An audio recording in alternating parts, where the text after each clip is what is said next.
ऐसी ही बेहतरीन कहानियाँ सुनने के लिए केपी नॉवल चैनल को लाइक, शेयर और सब्सक्राइब करें। आने वाली कहानियों के बारे में जानने के लिए हमारे टेलीग्राम से जुड़ें। लिंक डिस्क्रिप्शन में है। BTTH disciple cashback system. अध्याय 21 असंख्य विषयों का शास्त्र। अनेक विषयों का शास्त्र। अपने हाथ में रखे स्क्रॉल का अध्ययन करते हुए गूहे ने ध्यान से उसे पलटा। यह विषयों को बनाने के लिए समर्पित एक शास्त्र था। ऐसा लग रहा था कि इस गुफा के खजाने का मालिक संभवतः एक विश्वगुरु था। गुरु, आप क्या देख रहे हैं? इस समय जियाओ यी जियान गूहे के पास पहुंचा, उसके हाथ में रंगीन स्क्रॉल के बारे में उत्सुकता से उसकी ओर मुड़ते हुए गूहे मुस्कुराने से पहले एक पल के लिए झिझका। यह एक शास्त्र है जो विषयों को बनाने का तरीका सिखाता है। एक विश्व शास्त्र। ये सुनकर जियाओ यी जियान की आंखें चमक उठी और उसने उत्सुकता से गूहे के हाथ में रंगीन स्क्रॉल को देखा। गुरु, क्या मैं इस विश्व शास्त्र को देख सकता हूँ? गूहे ने हल्के से मुस्कुराते हुए रेनबो पॉइजन शास्त्र को जियाओ यी जियान को सौंप दिया और सहजता से कहा, यह जहर शास्त्र मेरे किसी काम का नहीं है। अगर तुम इसे चाहते हो तो ले सकते हो। धन्यवाद गुरु। जियाओ यी जियान की आंखें मुस्कुराहट के साथ सिकुड़ गईं क्योंकि उसने खुशी खुशी रेनबो पॉइजन शास्त्र को गूहे के हाथ से लिया।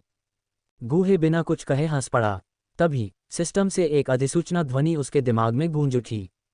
डिंग, होस्ट ने दूसरे शिष्य जियाओ यी जियान को रेनबो पॉइजन शास्त्र दिया है। होस्ट को 10,000 गुना रिटर्न ट्रिगर करने, असंख्य जहरों का शास्त्र प्राप्त करने के लिए बधाई। असंख्य जहरों का शास्त्र सिस्टम स्पेस में पहुंचा दिया गया है। कृपया इसे जांचें। होस्ट अपने दिमाग में अधिसूचना सुनकर गूहे क्षण भर के लिए स्तब्ध रह गया और फिर उसकी भौहें थोड़ी सिकुड़ गईं। क्या ये सिस्टम के रिटर्न मैकेनिज्म को भी ट्रिगर कर सकता है? क्या इस इंद्रधनुषी जहर शास्त्र को भी उसका अधिकार माना जा सकता है? सच कहूं तो गूहे को जहर बनाने में कोई दिलचस्पी नहीं थी। इस बार सिस्टम की वापसी तंत्र को सक्रिय करना थोड़ा नुकसानदेह लग रहा था। हालांकि परिस्थितियों को देखते हुए गूहे के पास कोई और विकल्प नहीं था। जियो यी जियान को खुशी खुशी इंद्रधनुषी जहर शास्त्र पढ़ते हुए देखकर गूहे ने अपना सिर हिलाया और एक और खजाना खोलने के लिए आगे बढ़ा।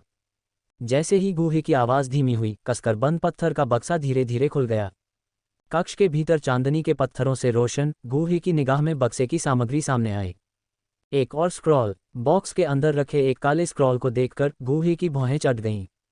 हाथ बढ़ाकर उसने बॉक्स से काला स्क्रॉल निकाला और ध्यान से उसकी जांच की। उसकी नज़र आखिरकार बगल में छोटे से पार्ट पर रुकी। हाई ग्रेड प्रोफाउंड टीएफ्लाइट मार्शल तकनीक, विंग ऑफ द ईगल। गूहे को एक और संदूक खोलते देख जियो यी जियान तुरंत उत्सुकता से उसके पास गया। स्क्रॉल को देखते हुए पूछा, गुरु, यह क्या है? गूहे ने हल्की मुस्कान के साथ समझाया, यह एक उड़ान मार्शल तकनीक है। उड़ान मार्शल तकनीक? यह क्या है? पहली बार नाम सुनकर जियो यी जियान उलझन में पड़ गई। हालांकि उसने हमला करने की तकनीक, बचाव की तकनीक, चपलता की तकनीक और बहुत कुछ सुना था, लेकिन ये पहली बार था जब उसे उड़ान मार्शल तकनीक शब्द का सामना करना पड़ा। बिल्कुल जैसा कि नाम से पता चलता है, ये तकनीक किसी व्यक्ति को आकाश में उड़ने में सक्षम बनाती है, गूहे ने आगे बताया। उड़ान? क्या यह एक ऐसी प्रतिभा नहीं है जो आमतौर पर कम से कम डू स्पिरिट स्तर के विशेषज्ञों के पास होती है? ये सुनकर जियो यी जियान पहले तो हैरान हुई और फिर पूरी तरह से हैरान हो गई। डूक्यूई महाद्वीप पर जमीन से ऊपर उड़ने के लिए केवल डू स्पिरिट या उच्च स्तर के अभ्यासी ही कम दूरी की उड़ानें प्रबंधित कर सकते थे। एक बार जब उनकी ताकत डू किंग या डू सम्राट के स्तर तक पहुंच गई तो वे बाहरी डूक्यूई का उपयोग करके अपने पीछे ऊर्जा पंखों को संघनित कर सकते थे, जिससे वे पृथ्वी की बाधाओं से मुक्त हो सकते थे और आकाश में उड़ सकते थे। ये तथाकथित उड़ान मार्शल तकनीक काफ़ी रहस्यमय गुप्त कला थी।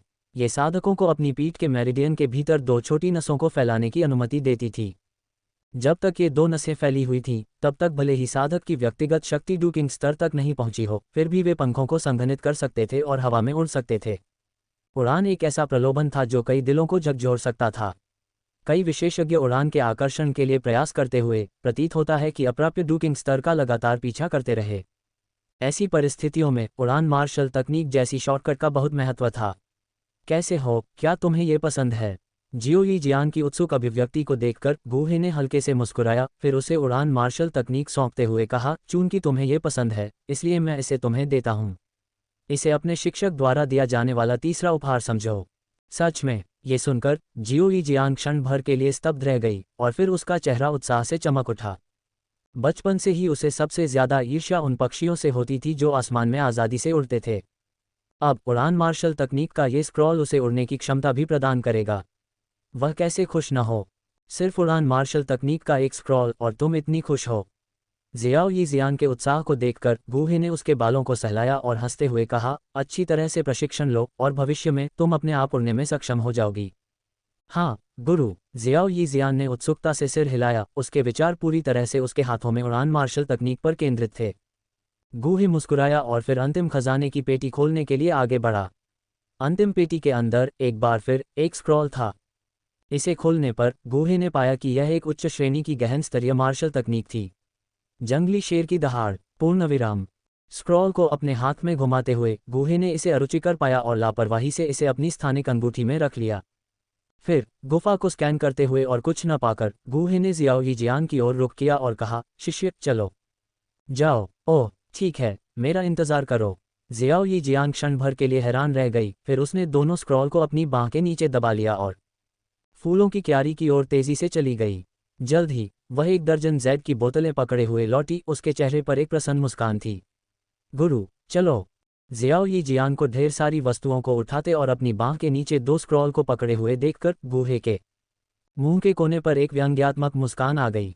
फिर एक शांत मुस्कान के साथ उसने एक स्थानिक अंगूठी निकाली और उसे सौंप दिया। तुम बहुत व्यस्त और अस्त व्यस्त हो, यहाँ इन सभी चीज़ों को संग्रहित करने के लिए इस अंगूठी का उपयोग करें।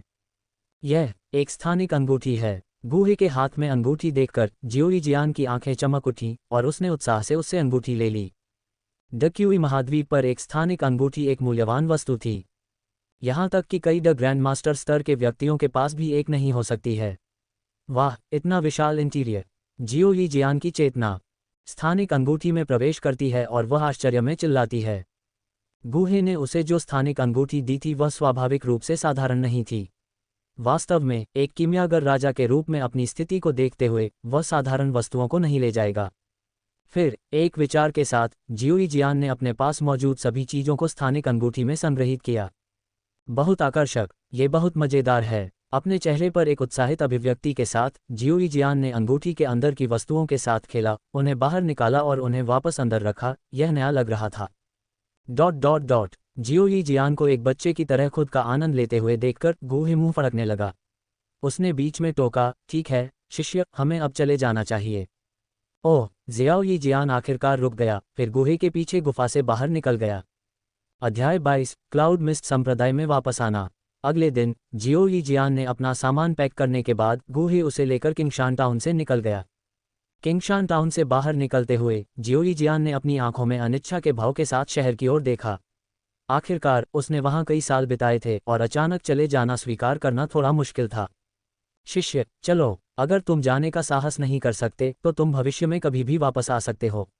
जियाओ यी जियान के चेहरे पर अनिच्छा देखकर गूहे ने उसके बालों को सहलाया और उसे एक मुस्कान के साथ सांत्वना दी। ठीक है। गूहे के शब्दों को सुनकर जियाओ यी जियान ने धीरे से सिर हिलाया और फिर गूहे के पीछे पीछे पास की घोड़ागाड़ी में बैठ गई।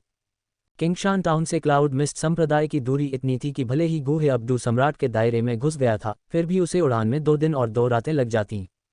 हालांकि यह इस धारणा के तहत था कि गूहे अकेले उड़ रहा था, बिना किसी बाधा के।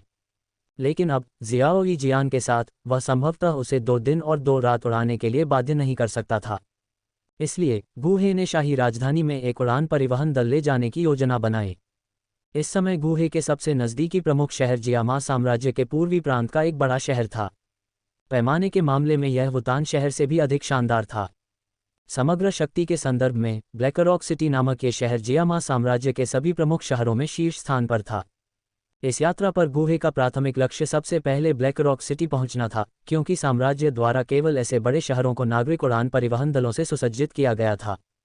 उड़ान परिवहन दल को शाही राजधानी तक पहुंचने में लगभग 3 दिन लगेंगे। घोड़ा गाड़ी पर चढ़ने के बाद गूहे सीधे गाड़ी में चढ़ गया। एक बूढ़ा आदमी गाड़ी को ब्लैकरॉक सिटी की ओर ले गया। हालांकि किंगशान टाउन ब्लैकरॉक सिटी के सबसे नज़दीक था, फिर भी गाड़ी को क्षितिज पर ब्लैकरॉक सिटी की विशाल छवि को देखने में दोपहर का अधिकांश समय लग गया। गाड़ी पर खड़े होकर गूहे ने डूबते सूरज से जगमगाते विशाल शहर को देखा, जिसमें एक हल्की लाल चमक थी। उसने राहत की सांस ली। जैसे ही गाड़ी पास आई, गूहे ने देखा कि शहर की विशाल दीवारें पूरी तरह से व्यवस्थित काली चट्टानों से बनी थीं। गाड़ी चला रहे बूढ़े व्यक्ति ने उसे बताया कि इन दीवारों ने एक बार 2 सम्राट स्तर के विशेषज्ञों के संयुक्त हमले को बिना किसी नुकसान के झेला था। इससे पता चलता है कि उनकी रक्षात्मक क्षमताएं कितनी मजबूत थीं। शहर के गेट पर टोल का भुगतान करने के बाद गाड़ी को सुचारू रूप से प्रवेश करने और शहर की दीवारों के भीतर एक थोड़े मंद मार्ग से गुजरने की अनुमति दी गई। एक पल बाद अचानक दृश्य खुल गया और लोगों की हलचल भरी आवाज़ों ने उनकी इंद्रियों को अभिभूत कर दिया, जिससे ज़ियाओई जियान का सिर अप्रत्याशित रूप से धड़कने लगा। शिक्षक, क्या हम ब्लैकरॉक सिटी में पहुंच गए हैं? अपने सामने विशाल शहर को देखते हुए ज़ियाओई जियान की आंखें जिज्ञासा से चमक उठीं। यह उसका पहली बार था जब वह किंगशान टाउन छोड़कर इतने बड़े शहर में आई थी। हाँ, गूहे ने मुस्कुराकर सिर हिलाया, फिर कहा, चलो गाड़ी से उतरते हैं। ठीक है। ज़ियाओई जियान ने अपनी खूबसूरत आंखों में उत्साह के साथ शहर के आसपास के वातावरण को देखा। इसके बाद गूहे ने उनके मार्ग के बारे में पूछताछ की और उत्साहित ज़ियाओई जियान को शहर के केंद्रीय स्थान की ओर ले गया जहां उड़ने वाला परिवहन खड़ा था। कुछ अपरिचित सड़कों से गुजरते हुए और रास्ते में दिशा निर्देश पूछते हुए वे आखिरकार एक विशाल चौक पर पहुंचे जहां उड़ने वाला परिवहन खड़ा था। विशाल चौक पर मोटे पंखों वाले पक्षी के रूप में जाने जाने वाले कई बड़े उड़ने वाले पक्षी जानवर बैठे थे। इन जीवों को जादुई जानवर नहीं माना जाता था, वे उड़ने वाले पक्षियों की असली प्रजाति थे। उनके स्वभाव कोमल थे और उन्हें मनुष्य आसानी से पाल सकते थे। हालांकि उनकी सीमित संख्या के कारण केवल साम्राज्य के पास ही ऐसी उड़ान परिवहन टीम स्थापित करने के लिए संसाधन थे। हालांकि ये मोटे पंख वाले पक्षी कुछ अन्य जादुई उड़ने वाले जीवों की गति से मेल नहीं खा सकते थे, लेकिन उनमें असाधारण धीरज था। भरपेट भोजन के बाद वे लगभग 4 से 5 दिनों तक स्थिर रूप से उड़ सकते थे। इसके अतिरिक्त उनकी वहन क्षमता प्रभावशाली थी। एक वयस्क मोटे पंख वाला पक्षी लंबी उड़ानों के लिए आसानी से अपने वजन से 5 से 6 गुना अधिक भार उठा सकता था। साम्राज्य में युद्ध के समय इन मोटे पंखों वाले पक्षियों को शाही सेना द्वारा जबरन जब्त कर लिया जाता था जब तक कि युद्ध समाप्त नहीं हो जाता। इसलिए उनमें से कई ने युद्ध की क्रूरता का अनुभव किया था। चौक में प्रवेश करते ही शोरगुल ने ज़ियाओई जियान के कानों पर बाढ़ की तरह हमला किया, जिससे उसके कान एक पल के लिए बजने लगे। फिर वह धीरे धीरे अपने होश में आए। शिक्षक, यहाँ बहुत शोर है। ज़ियाओई जियान ने अपनी सुंदर भौहें सिकुड़ी। स्पष्ट रूप से उसे हलचल भरे माहौल से कोई लगाव नहीं था। धैर्य रखो, ये जल्द ही ठीक हो जाएगा, गूहे ने उसे मुस्कुराते हुए आश्वस्त किया। फिर गूहे ने भीड़ भरे चौक की ओर देखा कि मोटे पंखों वाले पक्षियों के प्रत्येक के पास लंबी कतारें लगी हुई थीं। उसने पक्षियों पर चढ़ने के लिए इस्तेमाल की जाने वाली लकड़ी की सीढ़ी के पास वर्दी में किसी को टिकट लेते हुए भी देखा। कुछ देर तक आश्चर्य से इस दृश्य को देखते हुए गूहे ने एक कड़वी मुस्कान के साथ अपना सिर हिलाया। गूहे की हैसियत के कारण उसे जियामा साम्राज्य में जादुई उड़ने वाले जीवों की सवारी करने के लिए लाइन में खड़े होने या टिकट खरीदने की जरूरत नहीं थी। वह इन मोटे पंखों वाले पक्षियों पर सवारी करने का विकल्प भी चुन सकता था और उनके पीछे के संचालक उसे अपनी पूरी क्षमता से खुश करने की कोशिश करते थे। चूंकि गूहे को खुद पर ध्यान आकर्षित करना पसंद नहीं था, इसलिए उसने तुरंत कीमियागर की पोशाक पहन ली, जिसे वह दूसरे दर्जे के कीमियागर के रूप में पहनता था। उसने इसे अपने ऊपर लपेट लिया और फिर ज़ियाओई जियान को कतार से बाहर ले गया, सीधे विशालकाय उड़ने वाले पक्षी के पास चला गया। उड़ने वाले परिवहन पक्षियों के प्रबंधक ने उनका गर्मजोशी से स्वागत किया। अपने सामने विशालकाय उड़ने वाले जानवर को देखते हुए ज़ियाओई जियान को अचानक अपने पालतू जानवर लिटिल ब्लू का ख्याल आया। यह एक प्रथम श्रेणी का ब्लू ईगल था। किंगशान टाउन छोड़ते हुए ज़ियाओई जियान अपने पालतू जानवर से अलग होने का साहस नहीं कर सकी। लिटिल ब्लू, मेरा इंतज़ार करो। जब मैं और मजबूत हो जाऊंगा तो मैं किंगशान टाउन आऊंगा और तुम्हें वापस ले जाऊंगा, ज़ियाओई जियान ने अपने आप से कहा। गूहे और ज़ियाओई जियान के उड़ने वाले प्राणी पर सवार होने के कुछ ही समय बाद गूहे ने महसूस किया कि उड़ने वाले जानवर के बड़े पंख धीरे धीरे उनके नीचे फड़फड़ाने लगे हैं। हवा की विशेषता वाली ऊर्जा के तार उसके शरीर के नीचे घूम रहे थे, जिससे उसका विशाल रूप आकाश में ऊपर उठ रहा था। एक तीखी और मधुर चीख के साथ जानवर को वश में करने वाले के आदेशों से निर्देशित होकर उड़ने वाला प्राणी आकाश में चढ़ गया और साम्राज्य की राजधानी की ओर तेजी से उड़ान भरने लगा। अपने कमरे में खिड़की के पास बैठे हुए गूहे ने बाहर से गुजरते हुए धुंधले बादलों को देखा। यादें उसके दिमाग में उभर आईं और दूर से शब्द हवाई जहाज अचानक उभर आया। अप्रत्याशित रूप से इस दूसरी दुनिया में भी वह हवाई जहाज पर उड़ने की भावना का अनुभव कर सकता था। गुरु, हमें राजधानी शहर तक पहुंचने में कितना समय लगेगा? ज़ियाओई जियान ने बाहर के नज़ारे को देखते हुए प्रत्याशा के साथ पूछा। लगभग 3 दिन, गूहे ने सहजता से उत्तर दिया। अगर तुम बोर हो रहे हो तो अभ्यास करने का अवसर लो, गूहे ने ठहाका लगाया। फिर एक विचार के साथ गूहे ने स्कारलेट सरपेंट कॉल्ड्रॉन निकाला। ज़ियाओई जियान उत्सुक था। शिक्षक, क्या आप गोलियों को परिष्कृत करने जा रहे हैं? आप डू प्रैक्टिशनर रैंक तक पहुंचने वाले हैं। चूंकि हमारे पास समय है, इसलिए मैं आपके लिए क्यूई गैदरिंग पाउडर को परिष्कृत करूंगा, गूहे मुस्कुराया। अध्याय 23, डू प्रैक्टिशनर। जियाओ यी जियान की साधना डू शिष्य के 9वें चरण तक पहुंच गई थी। जब तक कोई व्यक्ति अपने शरीर के भीतर डू क्यू चक्रवात को संघनित करता है, तब तक वह एक सच्चा डू प्रैक्टिशनर बन सकता है। हालांकि डू क्यू चक्रवात को संघनित करने में विफलता की दर काफ़ी अधिक थी। विफलता के बाद व्यक्ति का 9वां चरण डू क्यू 8वां चरण में वापस चला जाएगा। दुर्भाग्यपूर्ण व्यक्तियों को सफल होने से पहले इसे 10 बार से अधिक संघनित करने की आवश्यकता हो सकती है, जिससे कीमती प्रशिक्षण समय बर्बाद होता है और उनकी प्रगति में बाधा आती है। क्यू गैदरिंग पाउडर का उद्देश्य 9वें चरण के लिए डू क्यू चक्रवात को संघनित करने में 100% सफलता सुनिश्चित करना था। डू क्यू प्रैक्टिशनर ये सुनिश्चित करने के लिए कि जियाओ यी जियान 100% सफलता प्राप्त कर सके, गुहे ने उसके लिए क्यू गैदरिंग पाउडर तैयार करने का फैसला किया। Q gathering powder. गुहे के शब्द सुनकर जियाओ यी जियान की खूबसूरत आंखें चमक उठीं। उसे छठी रैंक के कीमियागर के रूप में गुहे की यादें विरासत में मिली थीं, इसलिए उसने स्वाभाविक रूप से इस गोली को पहचान लिया। ये चौथी श्रेणी की गोली थी, जिसे बनाना चौथी रैंक के कीमियागर के लिए भी एक चुनौती थी। बिना पूछे ही उसकी शिक्षिका स्वेच्छा से उसके लिए इसे बना रही थी। ये सोचते हुए जियाओ यी जियान ने गुहे को क्यूई गैदरिंग पाउडर बनाते हुए देखा। वह संतुष्ट महसूस कर रही थी। छठी रैंक के कीमियागर शिक्षक का होना अद्भुत था। शिक्षक, आपकी देखभाल के साथ मैं आपको निराश नहीं करूंगा। जियाओ यी जियान ने दवा बनाने में गुहे द्वारा उठाए गए हर कदम और हर हरकत पर ध्यान दिया। उसने गुहे की कीमिया तकनीक को अपने दिमाग में यादों के साथ जोड़ दिया। 9वीं रैंक के कीमियागर की यादों को विरासत में लेने और डू सम्राट के दायरे में प्रवेश करने के बाद उसकी आत्मा की शक्ति में बहुत सुधार हुआ था। इस समय गुहे 7वीं कक्षा की गोलियों को परिष्कृत करने में सक्षम थी। गुहे के लिए सिर्फ क्यूई गैदरिंग पाउडर ही एक केक का टुकड़ा था। 1 घंटे बाद एक अंगूठे के आकार की हल्की बैंगनी चमकदार गोली जो एक सूक्ष्म चमक उत्सर्जित करती थी, कड़ाही में घूमती हुई उनके सामने आई। क्या ये सफल है? कड़ाही में गोली को देखते हुए जियाओ यी जियान की आंखें उत्साह से चमक उठीं। ये पहली बार था जब उसने कीमिया प्रक्रिया को करीब से देखा था।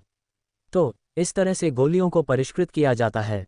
गुहे की कुशल हरकतों को देखकर और उन्हें अपने कीमिया ज्ञान के साथ जोड़कर जियाओ यी जियान जिज्ञासा की लहर महसूस करने से खुद को रोक नहीं पाए। जैसे ही गोली ने आकार लिया, खिड़की से एक हल्की हरी औषधीय खुशबू बाहर निकली, जिससे ऊर्जा की एक हल्की लहर पैदा हुई। यहाँ तक कि उड़ने वाले जानवरों की पीठ पर भी कीमियागर मौजूद थे। इस हरी औषधीय खुशबू को महसूस करते हुए उड़ने वाले जानवरों में से कुछ अचंभित हो गए और बहती हुई खुशबू को देखने के लिए बाहर भागे। ये वास्तव में एक रंगीन औषधीय खुशबू है। कोई चौथी श्रेणी की गोली को परिष्कृत कर रहा है।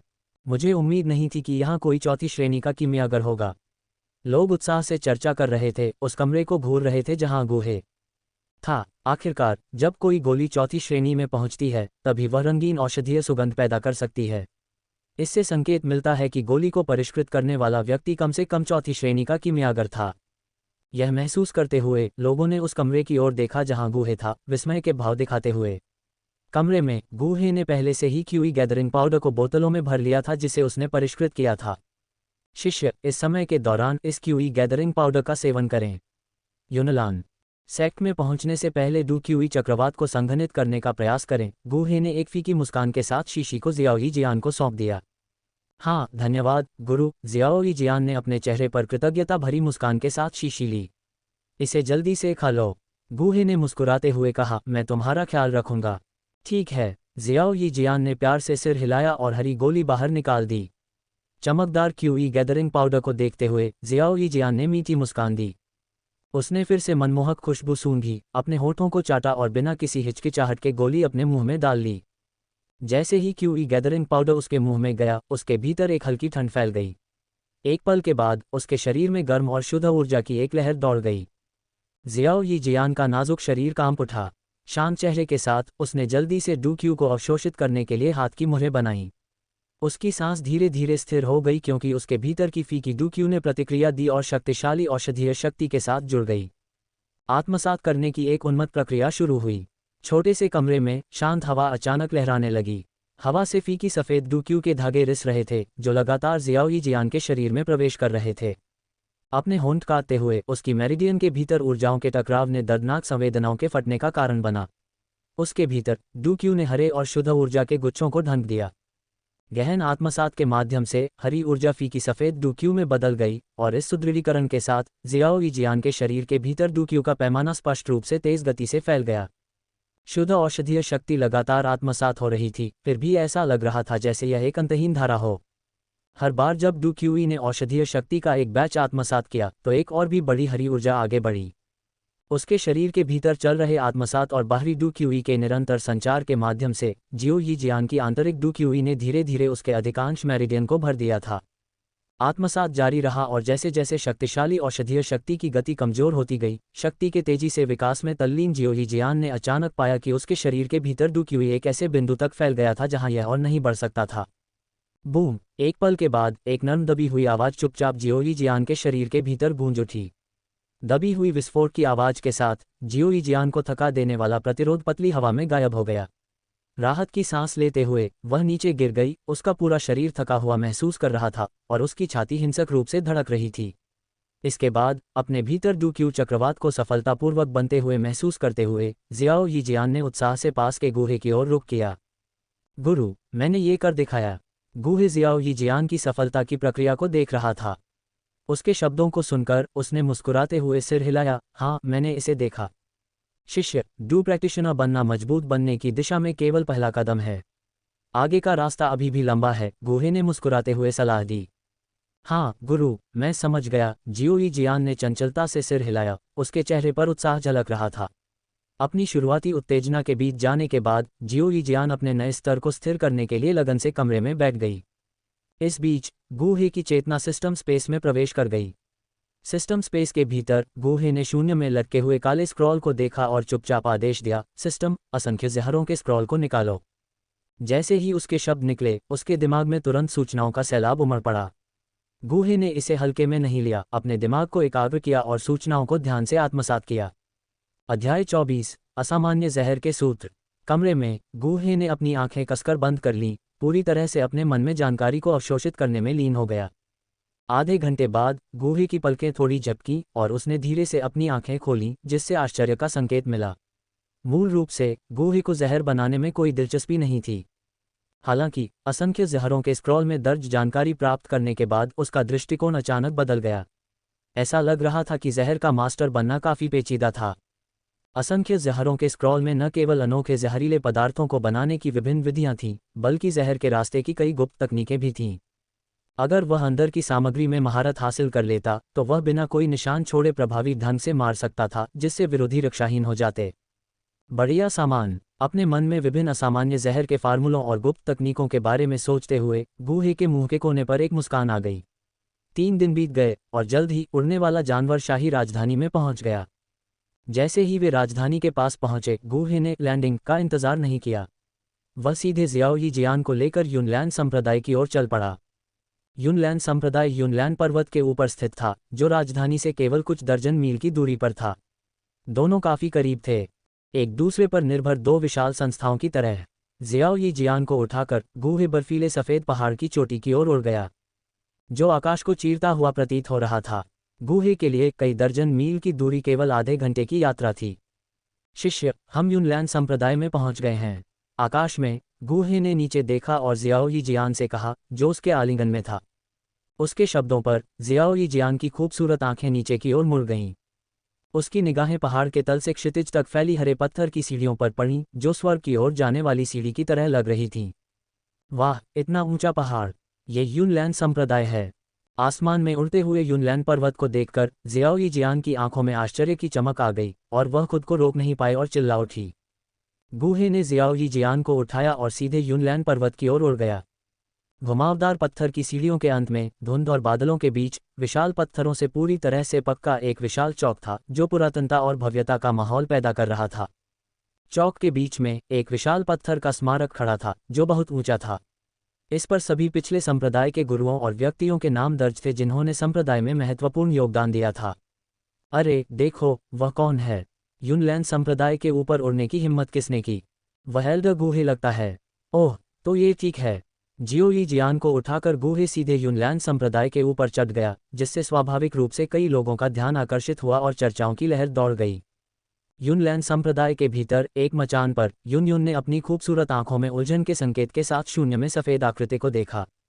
बुजुर्ग गुहे 1 महीने के बाद संप्रदाय में लौट आए। इसके अलावा वह एक लड़की को वापस लाए। इस लड़की की पहचान क्या है? Tap tap tap. तभी युन युन के पीछे से कदमों की एक हल्की आवाज आई। गुरु, क्या हो रहा है? मधुर और प्राचीन जैसी हंसी के बाद एक सुंदर चांद सफेद गाउन में एक आकृति पीछे से युन युन के पास आई। महिला ने चौड़ी आस्तीन और तंग कमर के साथ चांद सफेद लबादा पहना था, जो एक नाजुक चांदी की बेल्ट से पूरी तरह से उसकी पतली कमर को प्रदर्शित कर रहा था। नाजुक हाथों और कोमल चर्बी जैसी त्वचा के साथ उसके पास बेहतरीन चेहरे की विशेषताएं और एक आकर्षक मुस्कान थी जिसमें एक अलौकिक लालित्य की झलक थी। उसकी कोमल मुस्कान में एक अल्पपन का भी स्पर्श था। उसके कोमल कानों के लोबों को हरे रंग के जेड पेंडेंट की एक जोड़ी ने सजाया था जो धीरे धीरे हिल रहा था, जिससे एक पहाड़ी धारा और एक चट्टान द्वारा बजाई गई मधुर धुन जैसी कोमल झनकार पैदा हो रही थी। एल्डर गुहे वापस आ गए हैं। आवाज सुनकर युन युन ने अपने पीछे खड़ी महिला की ओर देखने के लिए अपना सिर घुमाया। यान रैन, सगाई को रद्द करने के लिए इस्तेमाल की गई गैदरिंग क्यूई गोली को एल्डर गुहे ने व्यक्तिगत रूप से परिष्कृत किया था। कल मैं तुम्हें एल्डर गुहे को व्यक्तिगत रूप से धन्यवाद देने के लिए ले जाऊंगा। महिला का अचानक प्रकट होना कोई और नहीं बल्कि युन युन की प्रत्यक्ष शिष्या नालन यान रैन थी। हाँ, मैं समझ गया गुरु।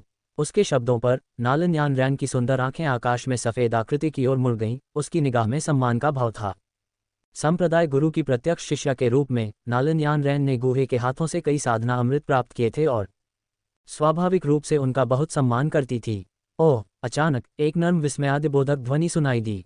नालन यान रैन ने आश्चर्य से गुहे की बाहों में लड़की को देखा। एल्डर गुहे किसी को क्यों ले जा रहे हैं? शायद वह एल्डर गुहे द्वारा हाल ही में स्वीकार की गई एक नई शिष्या है। युन युन ने मन ही मन अनुमान लगाया। अगर ऐसा होता तो उन्हें इस यात्रा के लिए एक उचित स्वागत उपहार तैयार करने की आवश्यकता हो सकती थी। यान रैन, साधना में आपकी हाल की प्रगति कैसी रही है? एक बार जब गुहे की आकृति आकाश में गायब हो गई तो युन युन ने अपना स्थान बदल लिया। अपनी बगल में बैठी लड़की की ओर देखते हुए उसके सवाल पर नलान यान रैन के खूबसूरत चेहरे पर मुस्कान आ गई और उसने मीठी आवाज में जवाब दिया, गुरु, मैं 4 सितारा डू प्रैक्टिशनर तक पहुंच गई हूँ। 4 सितारा डू प्रैक्टिशनर बुरा नहीं है। युन युन की आंखों में संतुष्टि दिखाई दी, लेकिन उसने फिर भी मार्गदर्शन दिया। चूंकि आपने युनलैंड संप्रदाय के जूनियर संप्रदाय गुरु के रूप में जियोयान के साथ 3 साल का समझौता किया है, इसलिए अब से 3 साल बाद होने वाली लड़ाई में आपको सिर्फ जीतना है और हारना नहीं है। जैसे ही उसने बात की, युन युन का स्वर थोड़ा गंभीर हो गया। ये सुनकर नलान यान रैन के तेजस्वी चेहरे पर दृढ़ संकल्प झलक उठा। गुरु, आप निश्चिंत रह सकते हैं। 3 साल बाद होने वाली लड़ाई में मैं, आपका शिष्य, निश्चित रूप से युनलैंड संप्रदाय की प्रतिष्ठा को धूमिल नहीं करूंगा। लड़की की आवाज़ दृढ़ थी, आत्मविश्वास से भरी हुई थी, क्योंकि वह उस युवक की असाधारण प्रतिभा के बारे में सोच रही थी जिससे उसकी सगाई नहीं हुई थी। ज़ियाओ यान, 3 साल बाद मैं तुम्हें स्वेच्छा से हार स्वीकार करने पर मजबूर कर दूंगा। यान रैन, निश्चिंत रहो। बस अपनी साधना पर ध्यान दो और तुम्हें संसाधनों के बारे में चिंता करने की ज़रूरत नहीं है। मैं तुम्हारे लिए सब कुछ तैयार कर दूंगी। युन युन ने अपने आत्मविश्वास से भरे शिष्य की ओर देखा। उसके सुंदर चेहरे पर एक संतुष्ट मुस्कान थी। हाँ, नालन यान रैन ने सिर हिलाया।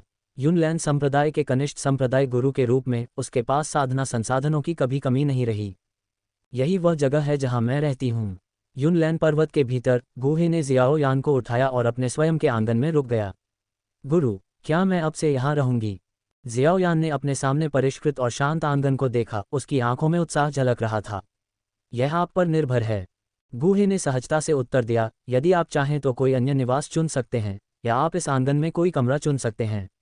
ये काफ़ी विशाल है। तो शिष्य निश्चित रूप से आपके साथ रहेगा गुरु, ज़ियाओ यी जियान ने बिना किसी हिचकिचाहट के कहा।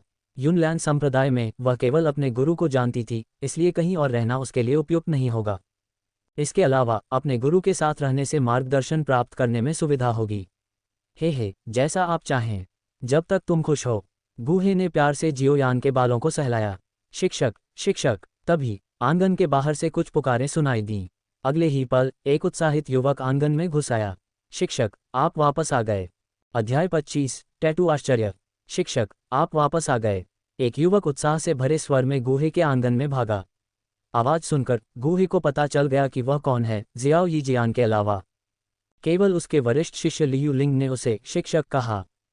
हमेशा की तरह बेचैन, तुम्हारा शिष्टाचार कहाँ है? गुहे ने बिना पलटे ही लियू लिंग को डांटा। आमतौर पर वह एक सौम्य मार्गदर्शक का चित्रण करता था, लेकिन आज ज़ियाओ यी जियान के साथ लौटते हुए वह अनुशासन की भावना बनाए रखना चाहता था। लियू लिंग, जो उत्साह के साथ आंगन में आया था, डांट सुनकर रुक गया, फिर शर्मिंदगी से हंसा। शिक्षक, मैंने आपको इतने लंबे समय से नहीं देखा, मैं बहक गया। गूहे की कठोर अभिव्यक्ति बनी रही जब वह पलटा। उसने लियू लिंग के चेहरे के आधे हिस्से को ढंग के काले मुखौटे को देखा और उसने अपनी भौहें सिकुड़ते हुए कहा, तुमने ये क्या पहना है? लियू लिंग ने अपने चेहरे के आधे हिस्से को काले मुखौटे से ढक रखा था। क्या हो रहा है? जियाओ यी जियान ने भी लियू लिंग पर ध्यान केंद्रित किया, उत्सुकता से उसका आकार लिया। यह उसके शिक्षक का वरिष्ठ शिष्य था, उसका वरिष्ठ मार्शल भाई। हालांकि वह थोड़ा सरल स्वभाव का लग रहा था। लियू लिंग की उत्तेजित अवस्था और मुखौटे को देखकर जियाओ यी जियान खुद को बुदबुदाने से रोक नहीं पाए। शिक्षक, मैं। गूहे की असंतुष्टि सुनकर लियू लिंग ने सहज रूप से अपने चेहरे पर लगे मुखौटे को छुआ, फिर आह भरी, शिक्षक, मुझे मुखौटा उतारने दो। कृपया मुझे तंग मत करो। गूहे हैरान रह गया और थोड़ा हैरान, आपको तंग करूं? मैं ऐसा क्यों करूंगा? क्या आपको कोई दाना हो गया है? यह आपके द्वारा मुझे दिए गए पर्पल ईगल फ्लेम की वजह से है। लियू लिंग ने अपना सिर हिलाया और फिर गूहे की निगाहों के नीचे अपने चेहरे से मुखौटा हटा दिया। उन्हें आश्चर्य हुआ, लियू लिंग के दाहिने गाल पर एक बैंगनी ईगल पैटर्न था। आप। पैटर्न को देखकर गूहे क्षण भर के लिए स्तब्ध रह गया। फिर उसने अपनी हंसी दबाई और पूछा, एक बैंगनी ईगल फ्लेम पैटर्न, यह आपके चेहरे पर कैसे आ गया? यह क्या है? एक टैटू? उनके बगल में जियो यी जियान भी हैरान था, लेकिन मुस्कुराए बिना नहीं रह सका। ये वरिष्ठ शिष्य काफी दिलचस्प है न? मुझे यकीन नहीं है कि क्या हुआ। जब मैंने पर्पल ईगल फ्लेम को परिष्कृत किया तो मुझे यह मेरे चेहरे पर मिला। गूहे को अपनी हंसी रोकने की कोशिश करते देख लियू लिंग का चेहरा काला पड़ गया और उसने तुरंत मुखौटा वापस लगा लिया। लियू लिंग की प्रतिक्रिया पर गूहे चुपचाप हंसा। लियू लिंग के शरीर पर पर्पल ईगल फ्लेम पैटर्न होने से उसे आश्चर्य नहीं हुआ। पर्पल ईगल फ्लेम एक अनोखी किस्म की बीस्ट फ्लेम थी और जो लोग इसे परिष्कृत करते थे उनके शरीर पर पर्पल ईगल पैटर्न अंकित होता था। जब गूहे ने पर्पल ईगल फ्लेम को परिष्कृत किया तो उसके सीने पर पर्पल ईगल पैटर्न था। उसे आश्चर्य इस बात पर हुआ कि पैटर्न लियू लिंग के चेहरे पर आ गया। आमतौर पर क्या ये सीने पर नहीं दिखाई देता? शिक्षक, आपने मुझे तंग न करने का वादा किया था। उद्धरण चिन्ह। गूहे की खुशी देखकर लियू लिंग ने धीमी आवाज में विरोध किया। अहम। ये सुनकर गूहे ने जल्दी से अपनी हंसी दबा ली और आश्वस्त किया, ये ठीक है, चिंता मत करो। ये सिर्फ एक पैटर्न है और यह काफी अच्छा लग रहा है। वह झूठ नहीं बोल रहा था, पर्पल ईगल पैटर्न बदसूरत नहीं था, ये वास्तव में काफी अच्छा लग रहा था। अगर यह सीने या कंधे पर दिखाई देता तो ये बहुत रहस्यमय होता। लेकिन समस्या ये थी कि लियू लिंग के चेहरे पर पैटर्न था। इससे भी अधिक हास्यास्पद, चील की चोंच उसकी नाक की नोक तक फैली हुई थी। ये रहस्य के बारे में नहीं था, ये डरावना होने की सीमा पर था। चेहरे पर एक बड़ा पक्षी टैटू, ये काफी उत्तेजक होना चाहिए। सच में? गूहे के शब्दों को सुनकर लियू लिंग ने पलकें झपकाईं, कुछ गंभीरता से उसने पूछा, सच में? अगर तुम्हें मुझ पर विश्वास नहीं है तो तुम मुझसे पूछ सकते हो। अपनी हंसी को दबाते हुए गूहे ने सिर हिलाया और जिज्ञासु जियाओ यी जियान की ओर इशारा किया। लियू लिंग जल्दी से जियाओ यी जियान की ओर मुड़ा, उसकी निगाह में प्रत्याशा थी। जियाओ यी जियान एक पल के लिए हैरान रह गई। उसने अपनी आंखें झपकाईं और लियू लिंग की उम्मीद भरी अभिव्यक्ति को देखा। फिर उसने हंसने की इच्छा के बावजूद अनिच्छा से सिर हिलाया। क्या ये वास्तव में अच्छा है? उन दोनों को सिर हिलाते हुए देखने के बाद लियू लिंग अपने चेहरे पर मास्क को छूने से खुद को रोक नहीं सका, आश्चर्य में। हालांकि जैसे ही उसने जियाओ यी जियान को देखा उसे तुरंत एहसास हुआ कि वह अन्यथा स्वीकार करने में अनिच्छुक क्यों थी। उलझन में वह गूहे की ओर मुड़ा और पूछा, शिक्षक, ये कौन है? ओह, मैं आपका परिचय देना भूल गया। गूहे को अपनी गलती का एहसास हुआ और उसने जियाओ यी जियान की ओर इशारा करते हुए कहा, यह मेरी नई शिष्या है। अब से वह आपकी जूनियर मार्शल बहन होगी। फिर वह जियाओ यी जियान की ओर मुड़ा और कहा, प्रशिक्षु, यह आपका वरिष्ठ मार्शल भाई लियू लिंग है। ये सुनकर जियाओ यी जियान ने भी अपनी मुस्कान को दबा दिया और गंभीरता के साथ उसने लियू लिंग को बधाई दी। नमस्कार वरिष्ठ मार्शल भाई। एक नया शिष्य, मेरी जूनियर मार्शल बहन। ये सुनकर लियू लिंग थोड़ा हैरान हो गया। शिक्षक थोड़ी देर के लिए बाहर गए और एक जूनियर मार्शल बहन को वापस लाए। तुम वहां क्यों खड़े हो, चकित? तुम्हारी जूनियर मार्शल बहन तुम्हें नमस्कार कर रही है, गूहे ने डांटा जब उसने देखा कि लियू लिंग अभी भी खड़ा है, उसका मुंह हिल रहा है। यह आदमी आज इतनी मूर्खतापूर्ण हरकतें क्यों कर रहा है? गूहे की फटकार सुनकर लियू लिंग वास्तविकता में वापस आ गया और माफी मांगते हुए जियो यी जियान को देखा, अजीब तरह से कहा, नमस्ते जूनियर मार्शल बहन। फिर उसने एक पल के लिए सोचा, अपनी स्टोरेज रिंग से एक नाइट ल्यूमिनस पल निकाला और इसे जियो यी जियान को सौंपते हुए कहा, जूनियर मार्शल बहन, जैसा कि हम पहली बार मिल रहे हैं, मैं आपको ये नाइट ल्यूमिनस पल भेंट करता हूँ। ये सद्भावना का एक छोटा सा प्रतीक है। मुझे उम्मीद है कि आपको ये बहुत खराब नहीं लगेगा। लियू लिंग के हाथ में नाइट ल्यूमिनस पल देखकर जियो यी जियान की आंखें चमक उठीं। कितना सुंदर मोती! वह उसे लेने के लिए आगे बढ़ने ही वाली थी कि अचानक बूहे की आवाज़ ने बीच में टोका, बस एक छोटा सा मोती, क्या ये तुम्हारा बधाई उपहार है? क्या तुम एक वरिष्ठ मार्शल भाई के रूप में इस तरह से काम करते हो? इतने कंजूस! बूहे के स्वर में असंतोष और तिरस्कार था, मानो लियू लिंग के हाथ में नाइट ल्यूमिनस पल कुछ और नहीं बल्कि एक कबाड़ का टुकड़ा था। ये सुनकर जियाओ यी जियान ने तुरंत अपना हाथ वापस खींच लिया। ये देखकर लियू लिंग के होंठ थोड़े से फड़क उठे और उसके चेहरे पर शर्मिंदगी फैल गई। उसने अपने हाथ में नाइट ल्यूमिनस पल को देखा और अपने जीवन के विकल्पों पर संदेह करना शुरू कर दिया। एकमात्र कबाड़ का टुकड़ा! क्या ये नाइट ल्यूमिनस पल वास्तव में उतना ही भयानक था जितना उसके शिक्षक ने दावा किया था? उसने जानबूझकर इसे जूनियर मार्शल सिस्टर नालन को देने के लिए खरीदा था। एक पल के लिए हिचकिचाने के बाद लियू लिंग ने अजीब तरह से नाइट ल्यूमिनस पल को दूर रख दिया। जूनियर मार्शल बहन, मुझे सच में खेद है। सीनियर मार्शल भाई ने पहले से ठीक से तैयारी नहीं की। क्या मैं कल आपको एक उचित उपहार देकर इसकी भरपाई कर सकता हूँ? लियू लिंग ने माफ़ी मांगते हुए मुस्कुराने में कामयाब रहा।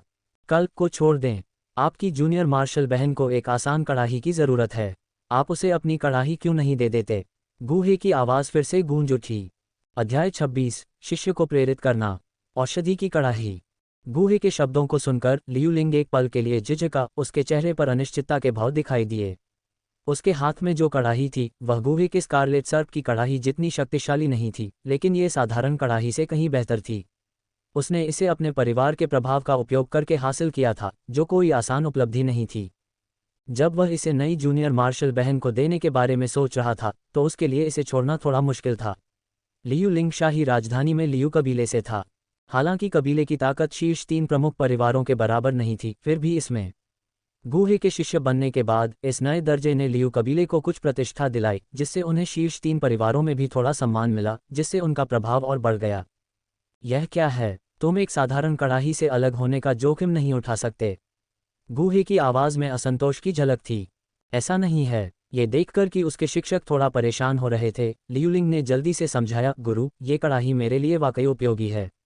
क्या होगा? मैं कुछ दिनों में कबीले में वापस आऊं और अपनी छोटी मार्शल बहन के लिए एक चुनूं।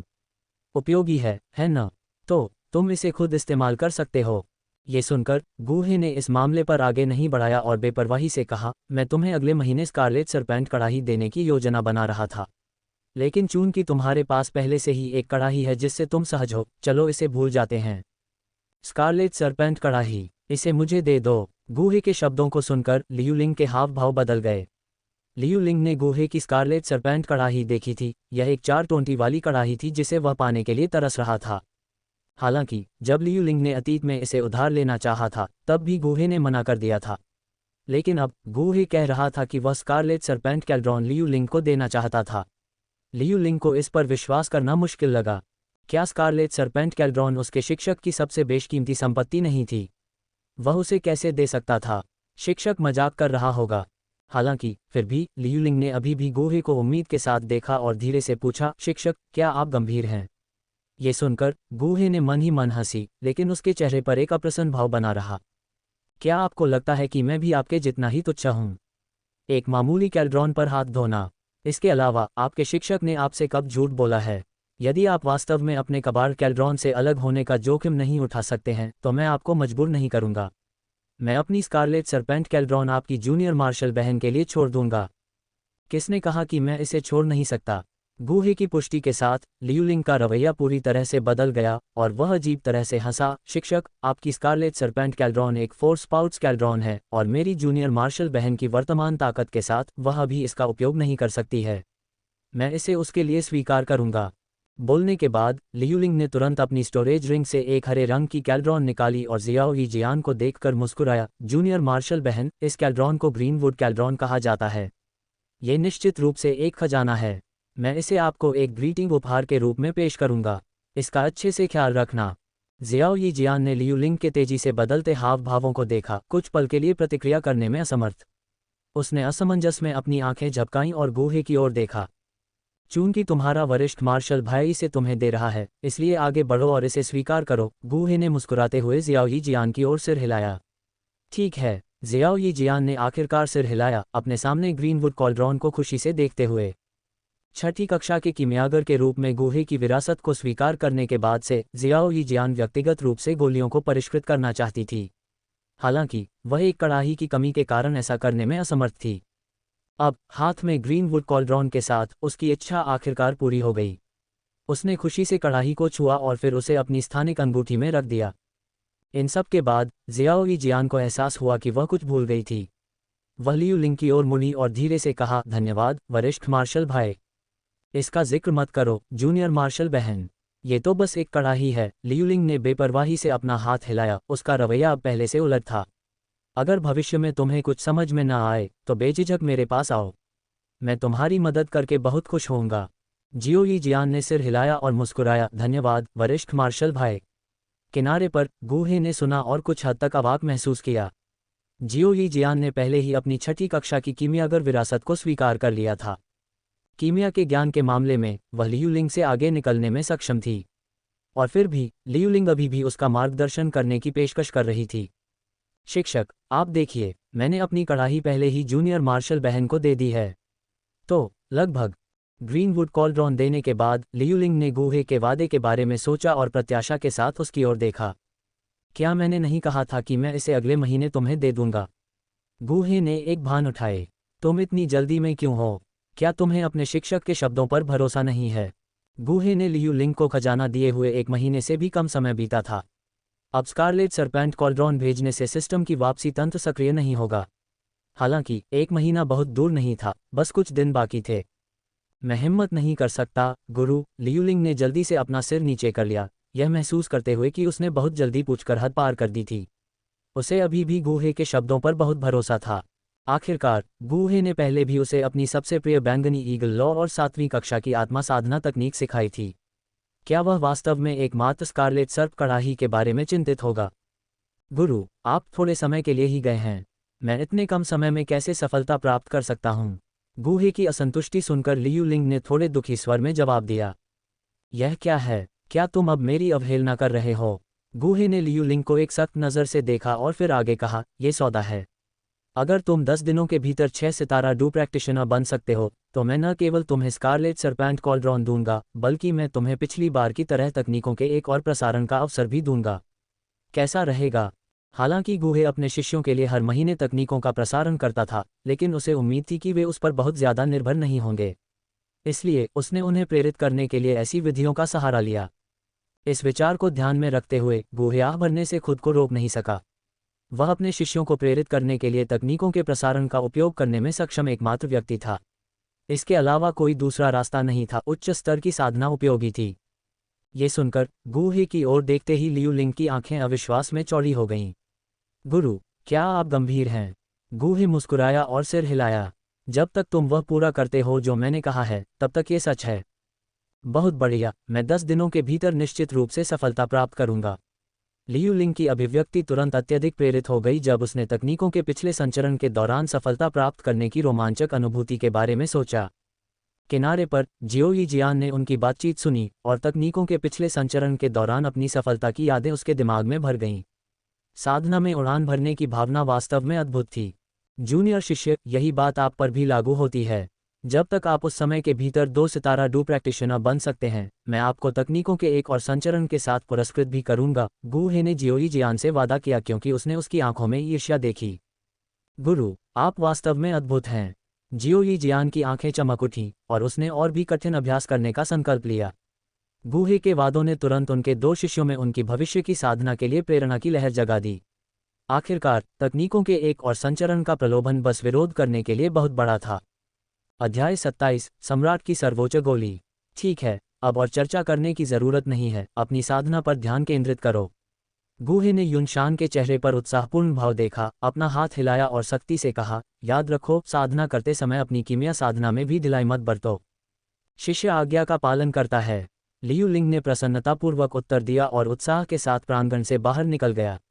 उसने पहले ही बंद कमरे में साधना करने और वापस लौटने पर 6 सितारा डू साधक तक पहुंचने का मन बना लिया था। उसने तब तक बाहर न आने की कसम खाई जब तक कि उसे सफलता नहीं मिल जाती। तुम जिद्दी बदमाश हो, तुम वाकई हर अवसर का फायदा उठाते हो। गूहे ने असहाय होकर अपना सिर हिलाया, फिर अपने बगल में जूनियर शिष्य जियाओ यीजियान को देखा और धीरे से कहा, अच्छी लड़की, चूंकि तुम्हें ये प्रांगण पसंद है, इसलिए आगे बढ़ो और अपने लिए एक कमरा चुनो। इस जगह पर बहुत सारे खाली कमरे हैं। ठीक है, जियो यीजियान ने जवाब में सिर हिलाया। उसकी खूबसूरत आंखें आंगन को स्कैन कर रही थीं और उसके चेहरे पर खुशी की मुस्कान दिखाई दी। तुम जाओ, अपने समय का सदुपयोग खेती करने में करो और मेरी प्रतिष्ठा को धूमिल मत करो, गूहे ने हल्के से कहा और फिर अपने कमरे की ओर चल दिया। सिस्टम विशेषता पैनल की जांच करें। जैसे ही गूहे ने ये सोचा, उसकी आंखों के सामने अचानक एक प्रकाश स्क्रीन दिखाई दी। Opening square bracket. होस्ट गूहे, आयु 30, कीमियागर रैंक 7वीं कक्षा की कीमियागर, खेती 1 स्टार डू सम्राट, तकनीक बैंगनी सूर्य सूत्र, मध्यवर्ती पृथ्वी स्तर, आत्मा खेती तकनीक, डार्क सोल तकनीक 7वीं कक्षा, आत्मा खेती तकनीक, आत्मा भक्षण तकनीक सम्राट स्तर, कौशल फ्लेम पाम तकनीक उच्च स्तरीय गहन स्तर, फायर ईगल क्लॉ तकनीक उच्च स्तरीय गहन स्तर, जहर शास्त्र, दिव्य कला ज्ञानोदय 0 प्रक्षेपण, काया 7 एपर्चर, उत्तम गोली दिल, अन्य डूसेंट अनुभव कार्ड, 9 यिन लॉ, क्रिम्सन स्नैक कॉल्ड्रॉन। अपने सामने विशेषता पैनल को देखते हुए गूहे गहरी सोच में पड़ गए। वह इस दुनिया में सिर्फ 1 महीने से भी कम समय के लिए आया था, फिर भी वह एक 3 सितारा डू राजा से 1 सितारा डू सम्राट में बदल गया था। उसकी ताकत में ज़बरदस्त बदलाव आया था। इसके अलावा उसकी कीमियागर रैंक 6ठी कक्षा के कीमियागर से 7वीं कक्षा के कीमियागर तक बढ़ गई थी। ये कहा जा सकता है कि गूहे ने अपना पहला लक्ष्य हासिल कर लिया था, एक ऐसी ताकत हासिल करना जो खुद की रक्षा कर सके। एक 7वीं कक्षा का कीमियागर एक डू सम्राट की ताकत के साथ उसे जियामा साम्राज्य में आत्मविश्वास के साथ आगे बढ़ने की अनुमति देने के लिए पर्याप्त था। आखिरकार 7वीं कक्षा के कीमियागर के रूप में उसकी स्थिति के साथ जियामा साम्राज्य में कोई भी उसे अपमानित करने की हिम्मत नहीं करेगा। लेकिन ये पर्याप्त नहीं था। गूहे कभी भी ऐसा व्यक्ति नहीं था जो आसानी से यथास्थिति के लिए समझौता कर लेता। इसके अलावा जियामा साम्राज्य के भीतर एक शक्ति थी जिसने गूहे को सावधान कर दिया था, सोल हॉल। मूल कार्य को पढ़ने के बाद गूहे ने स्वाभाविक रूप से समझा कि सोल हॉल के सदस्यों ने संभवतः जियामा साम्राज्य में घुसपैठ कर ली थी। ये स्पष्ट नहीं है कि युनशान ने सोल हॉल के सदस्यों के साथ पहले से ही गठबंधन बना लिया है या नहीं। मूल कहानी में युनशान का जीवन अपने अंत के करीब था और उसने अनिच्छा से सोल हॉल के साथ गठबंधन किया। अंततः सोल हॉल की मदद से वह सफलतापूर्वक डू सम्राट क्षेत्र में प्रवेश कर गया। इसके अलावा बाद में सोल हॉल की सहायता से युनलैंड संप्रदाय के कई बुजुर्ग भी सफलतापूर्वक डू सम्राट क्षेत्र में आगे बढ़े। सतह पर सोल हॉल की सहायता से युनलैंड संप्रदाय की समग्र शक्ति में बहुत वृद्धि हुई। हालांकि उनके लिए अनजाने में ये सब सोल हॉल की योजना का हिस्सा था। सोल हॉल का लक्ष्य केवल अपने स्वयं के आत्मा शरीर को मजबूत करना था। अंत में युनलैंड संप्रदाय के सभी बुजुर्गों और यहाँ तक कि गूहे के आत्मा शरीर को भी सोल हॉल के सदस्यों ने अपनी शक्ति बढ़ाने के लिए भस्म कर दिया। सोल हॉल के तरीकों के बारे में सोचते हुए गूहे के चेहरे पर एक गंभीर भाव प्रकट हुआ। सोल हॉल के सदस्य शक्तिशाली आत्मा शरीरों को पकड़ने के लिए समर्पित थे। आत्मा शक्ति के मामले में कोई भी एल्केमिस्ट से मुकाबला नहीं कर सकता था। अगर 7वीं कक्षा के एल्केमिस्ट के लिए उनकी सफलता की खबर फैलती तो वह संभवतः सोल हॉल का तत्काल लक्ष्य बन जाते। उनकी वर्तमान शक्ति को देखते हुए सोल हॉल के सदस्यों के साथ टकराव से कोई लाभ नहीं होगा। इस पर विचार करते हुए गूहे को अचानक लगा कि उनकी वर्तमान स्थिति अत्यधिक खतरनाक है। शक्ति, उन्हें अपनी शक्ति को बढ़ाने में तेजी लाने की जरूरत थी। विधि चाहे जो भी हो, जब तक इससे उनकी शक्ति बढ़ती रहे। इन विचारों के साथ गूहे ने अपने गुण पैनल की जांच की, इस बात पर विचार करते हुए कि अपनी शक्ति को और कैसे बढ़ाया जाए। सबसे अच्छी विधि स्वाभाविक रूप से शिष्यों की भर्ती करना और विलक्षण प्रतिभाओं की तलाश करना शामिल थी। हालांकि सिस्टम की आवश्यकताओं को पूरा करने वाली विलक्षण प्रतिभाओं को खोजना आसान नहीं था। उनके वर्तमान 2 शिष्य अभी सिस्टम की वापसी तंत्र को ट्रिगर करने में असमर्थ थे। इसलिए उनकी शक्ति को बढ़ाने के लिए वैकल्पिक तरीकों की खोज करनी पड़ी। गूहे ने किंग लिन को भर्ती करने के लिए टैगरे रेगिस्तान की यात्रा करने पर विचार किया था, जिसके पास ZZZ green snack flower pupils थे। फिर भी समस्या यात्रा की दूरी में थी। इसके अलावा टैगरे रेगिस्तान में जल्दबाजी में जाने से मेडुसा का सामना हो सकता था। मूल कार्य में यह इस अवधि के दौरान था कि मेडुसा ने ग्रीन लोड स्कोर फ्लेम लिया था। इस समय स्टोन डेजर्ट सिटी में जाने से रानी मेडुसा से सीधी मुठभेड़ हो सकती है। रानी मेडुसा 9 सितारा डू सम्राट अस्तित्व में थी। गूहे की ताकत को देखते हुए सीधे टकराव का परिणाम है बोडोन के भाग्य के समान हो सकता है। इस प्रकार जब तक उसके पास पूर्ण आत्म संरक्षण शक्ति नहीं थी, तब तक गूहे टैगरे रेगिस्तान की यात्रा लापरवाही से नहीं करेगा। लंबे समय तक विचार करने के बाद गूहे ने आखिरकार अपनी ताकत बढ़ाने का एक तरीका सोचा। वह तरीका कीमिया था। गूहे को 9वीं कक्षा के कीमियागर का ज्ञान विरासत में मिला था और उसके दिमाग में अनगिनत सूत्र संग्रहित थे। उनमें से कई अमृत थे जो डू सम्राट क्षेत्र के लिए उपयुक्त थे। जल्द ही गूहे ने एक विशिष्ट अमृत का चयन किया। ये सम्राट सर्वोच्च अमृत था। सम्राट सर्वोच्च अमृत एक छठी श्रेणी का अमृत था। जब एक डू सम्राट क्षेत्र विशेषज्ञ द्वारा सेवन किया जाता है तो यह असाधारण प्रभावों के साथ सीधे उनके क्षेत्र को 1 से 2 स्तरों तक बढ़ा सकता है।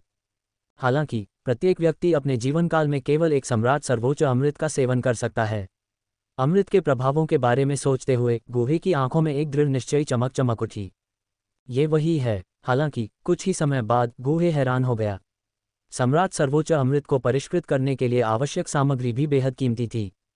कम समय में उन सभी को इकट्ठा करना मुश्किल हो सकता है। अधिक शिष्यों की भर्ती की तुलना में सामग्री की खोज करना समय की बर्बादी होगी। ऐसा लगता है कि मुझे कल यूनलैंड संप्रदाय का दौरा करना होगा, गूहे ने एक पल के चिंतन के बाद फैसला किया। जल्द ही रात हो गई। आसमान की ओर देखते हुए गूहे ने अब इस पर और अधिक ध्यान नहीं दिया। वह मुड़ा, बिस्तर पर बैठ गया और साधना करने लगा। गूहे से कुछ ही दूर एक परिष्कृत कमरे में जियाओ यीजियान बिस्तर पर झुकी हुई थी, ध्यान से अपने हाथों में एक स्क्रॉल का अध्ययन कर रही थी। ये गुफा में खजाने के भंडार से प्राप्त असंख्य जहर स्क्रॉल था। स्क्रॉल का अध्ययन करते हुए जियाओ यीजियान के नाजुक चेहरे पर जिज्ञासा भर गई। हालांकि उसका बचपन का सपना एक कीमियागर बनना था, लेकिन किसी कारण से वह जहर कलाओं में काफ़ी दिलचस्पी रखती थी और असाधारण प्रतिभा दिखाती थी। किंग शान टाउन में वर्षों से ऐसे भाड़े के सैनिक थे जो जियाओ यीजियान पर नज़र रखते थे, उसे अपना बनाने की उम्मीद करते थे। लेकिन खुद को सिखाए गए जहर को गढ़कर जियाओ यीजियान हमेशा उनकी प्रगति का मुकाबला करने में कामयाब रही और खतरे को सौभाग्य में बदल दिया। बिस्तर पर जियाओ यीजियान ने ध्यान से स्क्रॉल को पलटा, गहराई से तल्लीन। दुखद जहर शरीर, ये किस तरह का संविधान है? स्क्रॉल के अंतिम भाग में एक विवरण ने जियाओ यीजियान का ध्यान आकर्षित किया।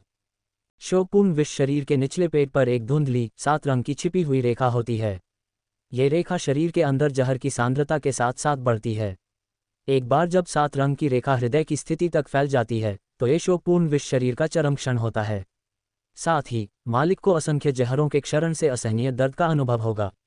इस बिंदु पर पहुंचने पर जियाओ यीजियान का रंग बदल गया। उसने सहज रूप से अपने निचले पेट को छुआ और उसका चेहरा धीरे धीरे पीला पड़ गया। अध्याय 28 जहर की गोली संघनित करने की तकनीक। अगली सुबह, गुरुजी, नाश्ते का समय हो गया है। एक मधुर आवाज सुनाई दी और गूहे ने धीरे से अपनी आंखें खोली, अपनी साधना को विराम दिया।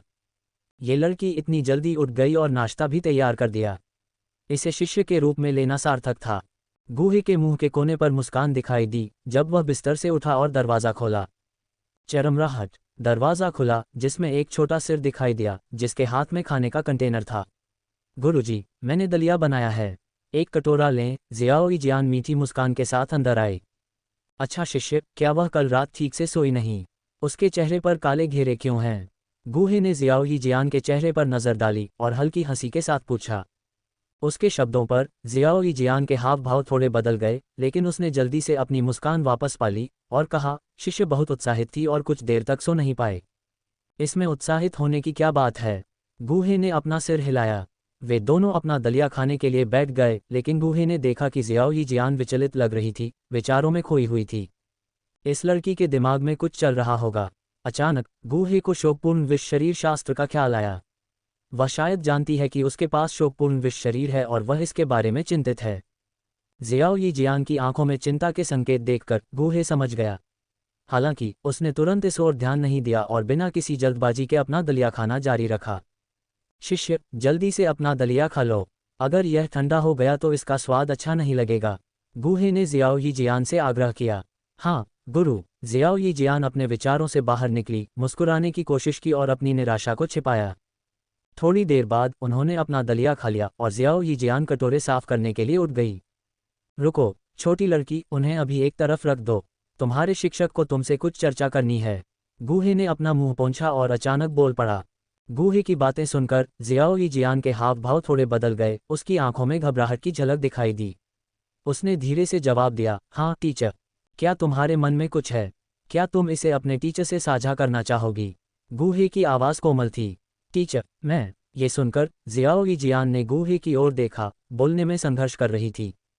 ऐसा लगता है कि तुम पहले से ही जानती हो। उसके हाव भाव देखकर गूहे को अपने अनुमान पर और अधिक यकीन हो गया। उसने अपना सिर हिलाया और कहा, यह सिर्फ दुखद जहर शरीर है, डरने की कोई ज़रूरत नहीं है। टीचर, तुम पहले से ही जानती हो। जैसे ही गूहे ने अपने दिल में छिपा रहस्य उजागर किया, ज़ियाओ यीजियान ने गूहे की ओर देखते हुए आश्चर्य से अपनी आंखें चौड़ी कर लीं। हाँ, गूहे ने धीरे से सिर हिलाया, उसका स्वर शांत था। चिंता मत करो, जो करना है करो, मैं आपके निर्णयों में हस्तक्षेप नहीं करूंगी। लेकिन अगर मैं विषैले जहर के शरीर को सक्रिय करूं तो क्या मैं अभी भी आपके साथ रह सकती हूं, गुरु? ज़ियाओ यीजियान ने अपनी चिंताएं धीरे से व्यक्त कीं। उसने पहले से ही 7 रंग के जहर के शास्त्र में विषैले जहर के शरीर का वर्णन पढ़ा था, इसलिए वह स्वाभाविक रूप से इसे सक्रिय करने के परिणामों को समझती थी। अगर उसने वास्तव में विषैले जहर के शरीर को सक्रिय किया तो वह एक बहिष्कृत व्यक्ति बन सकती है जिसे हर कोई त्याग देगा। उस समय क्या वह अपने गुरु के साथ यूनलैंड संप्रदाय में रह पाएगी?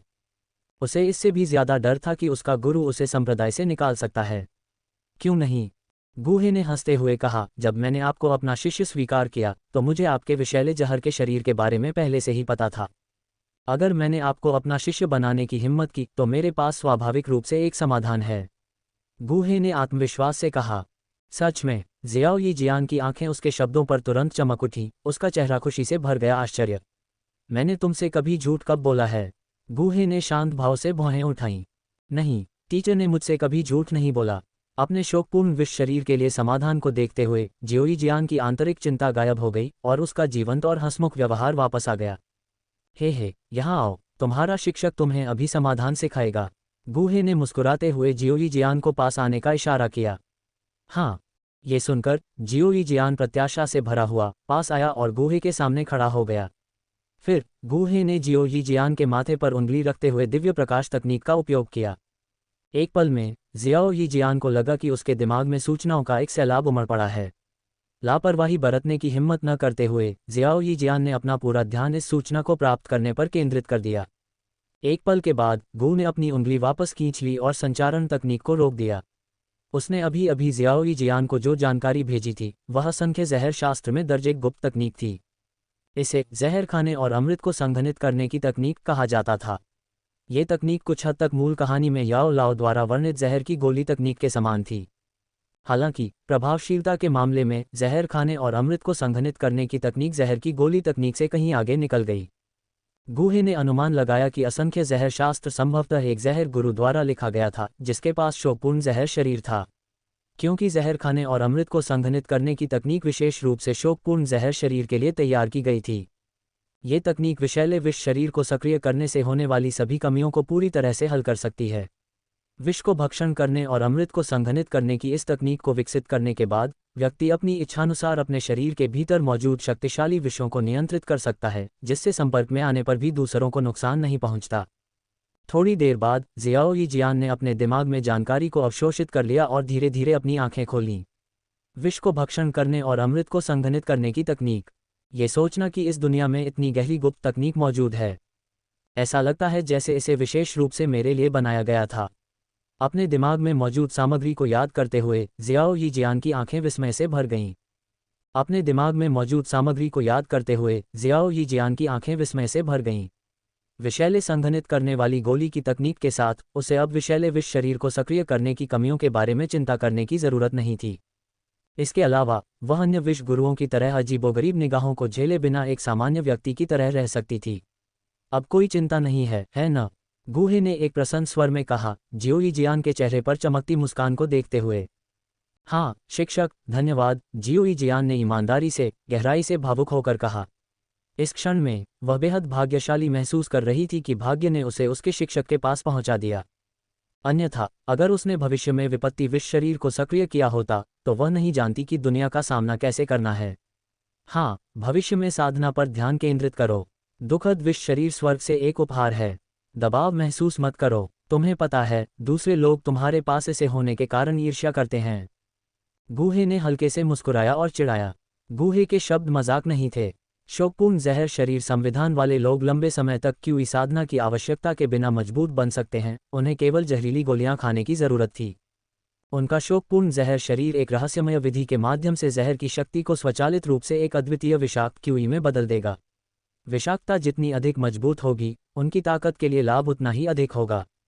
ऐसी संविधान से कौन ईर्ष्या नहीं करेगा जो उन्हें जहर की गोलियां खाने से ही मजबूत बनने की अनुमति देता है।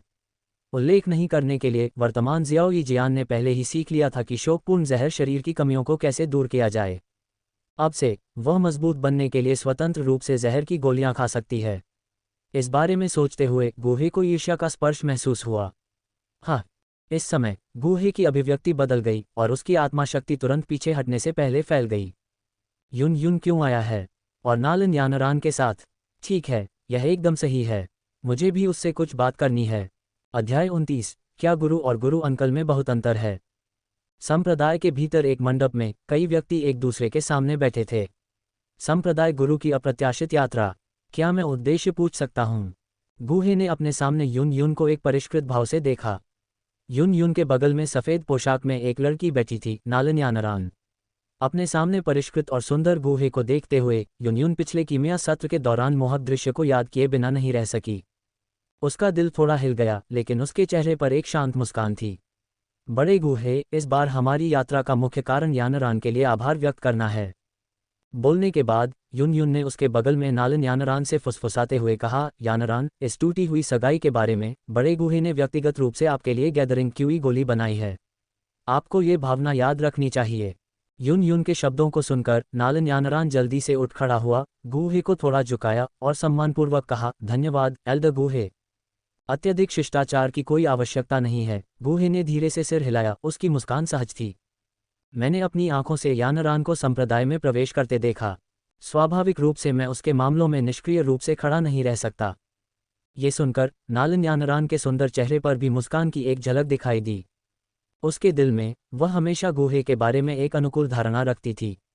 जब वह अभ्यासी क्षेत्र में प्रवेश कर गई तो उसने गूहे के अपने हाथों से तैयार की गई गैदरिंग क्यूई गोली खा ली थी। गूहे के पूर्ववर्ती को युन युन में रुचि थी और नालन यानरान के प्रति उसका रवैया हमेशा विनम्र और सौम्य रहा था, कभी फटकार नहीं लगाई। निस्संदेह इसने नालन यानरान के गूहे के प्रति स्नेह को भी बढ़ा दिया था। उसने धीरे से अपनी नज़र उठाई, उसकी खूबसूरत आंखें गूहे से मिलीं। उसकी आंखों में व्याकुलता का भाव था। जेजियान राज्य के अलौकिक आकर्षण के साथ विलीन होने के बाद गूहे की उपस्थिति असाधारण थी। हर क्रिया, हर शब्द और मुस्कान एक अनूठा आकर्षण बिखेरती थी। ये पहली बार था जब नालन यानरान ने गूहे को इस नज़र से देखा था और वह क्षण भर के लिए मंत्रमुग्ध हो गई थी। एल्डर गूहे, आप कब से ऐसे हो गए? अच्छे दिखने वाले हैं न? यानरान, असभ्य होने से बचें।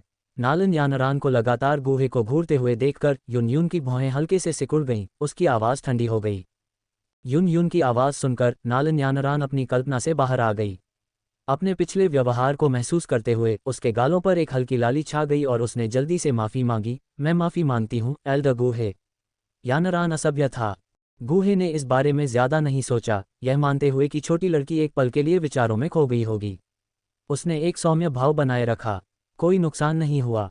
नालन यानरान के शर्मीले भाव को देखते हुए गूहे को अचानक जियाओ यान का ख्याल आया।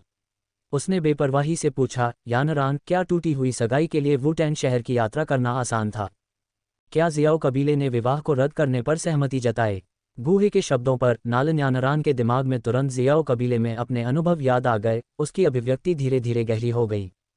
जियाओ कबीला सगाई को खत्म करने के लिए तैयार नहीं है। एक पल की चुप्पी के बाद नालन यानरान का स्वर गंभीर हो गया। वे सगाई को रद्द करने से इनकार करते हैं। जियाओ कबीले को वास्तव में अपनी जगह नहीं पता है। गूहे स्वाभाविक रूप से इस परिणाम के बारे में जानता था और नाराज होने का नाटक करता था। उसे डर नहीं है कि हमारा क्लाउड मिस्ट संप्रदाय उन्हें नष्ट कर देगा। एकमात्र जियाओ कबीले का कचरा वह यानरान के योग्य कैसे हो सकता है? गूहे के शब्दों में सुरक्षात्मक लहजे को सुनकर नालन यानरान का दिल गर्म हो गया। जियाओ कबीले में उसे जो अपमान सहना पड़ा, उसे याद करते हुए वह थोड़ा दुखी महसूस कर रही थी। न केवल जियाओ कबीले ने विवाह विच्छेद को अस्वीकार कर दिया, बल्कि उसने व्यक्तिगत रूप से विवाह अनुबंध को भी फाड़ दिया और मुझे बर्खास्त कर दिया। क्या जियाओ कबीले ने यानरान को बर्खास्त करने की हिम्मत की? ये सुनकर गूहे और भी अधिक क्रोधित लग रहा था। उसके चेहरे पर एक काला भाव दिखाई दे रहा था। मेरी राय में जियाओ कबीले के पास जियामा साम्राज्य में रहने का कोई कारण नहीं है। बड़े गूहे, कृपया आवेगपूर्ण तरीके से कार्य न करें। गूहे के शब्दों को सुनकर युन युन के भाव बदल गए। उसे डर था कि गूहे सीधे जियाओ कबीले को नष्ट करने के लिए कार्रवाई करेगा। अगर ऐसा हुआ तो क्लाउड मिस्ट संप्रदाय ने इतने सालों में जो प्रतिष्ठा अर्जित की थी वह बर्बाद हो जाएगी। हालांकि ये देखते हुए कि गुहे भी अपने शिष्य की रक्षा करने की कोशिश करते हुए युन को कोई नाराजगी महसूस नहीं हुई। गुहे की ओर उसकी नज़र और भी ज्यादा मिलनसार हो गई। गुहे को जियाओ कबीले को निशाना बनाने से रोकने के लिए युन ने तुरंत नालन यानरान को जियाओ कबीले में हुई हर बात बताई। तो जब तक यानरान 3 साल के भीतर खुले तौर पर और निष्पक्ष रूप से जियाओ यान को हरा देता है तब तक ये सगाई आधिकारिक रूप से भंग हो जाएगी। एक पल के बाद गुहे ने स्थिति के बारे में युन की विस्तृत व्याख्या सुनने के बाद शांत स्वर में कहा, ये सही है। युन ने थोड़ा सिर हिलाया। वह जियाओ यान की तरह ही बेकार है। 3 साल में वह केवल खुद पर अपमान लाएगा। गुहे ने हल्के से हंसते हुए नालन यानरान में उल्लेखनीय विश्वास दिखाया। हालांकि उसके दिल में वह ये सुनिश्चित करने के बारे में सोच रहा था कि कैसे सुनिश्चित किया जाए कि जियाओ यान 3 साल के समय में नालन यानरान से हार जाए। मूल कहानी में 3 साल के समझौते के दौरान जियाओ यान ने सबके सामने नालन यानरान को हराया और बहुत ध्यान आकर्षित किया। इस बार गुहे स्वाभाविक रूप से ऐसा नहीं होने देंगे। वह देखना चाहता था कि 3 साल के समझौते के बाद जब जियाओ यान को नालन यानरान के हाथों बुरी हार का सामना करना पड़ा तो क्या दृश्य सामने आएगा। फिर भी इस लक्ष्य को प्राप्त करने के लिए उसे नालन यानरान की ताकत बढ़ाने की जरूरत थी। क्या इसका मतलब यह था कि उसे सार संचरण प्रदान करना था। सिस्टम ने यह निर्धारित नहीं किया था कि केवल गुहे के शिष्य ही सार संचरण प्राप्त कर सकते हैं। हालांकि ऐसा करने से यह सिस्टम की प्रतिपूर्ति तंत्र को ट्रिगर नहीं करेगा और उसे कोई लाभ नहीं मिलेगा।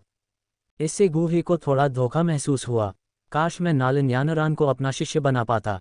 अपने सामने नालन यानरान को देखते हुए यह विचार अचानक गुहे के दिमाग में उभरा।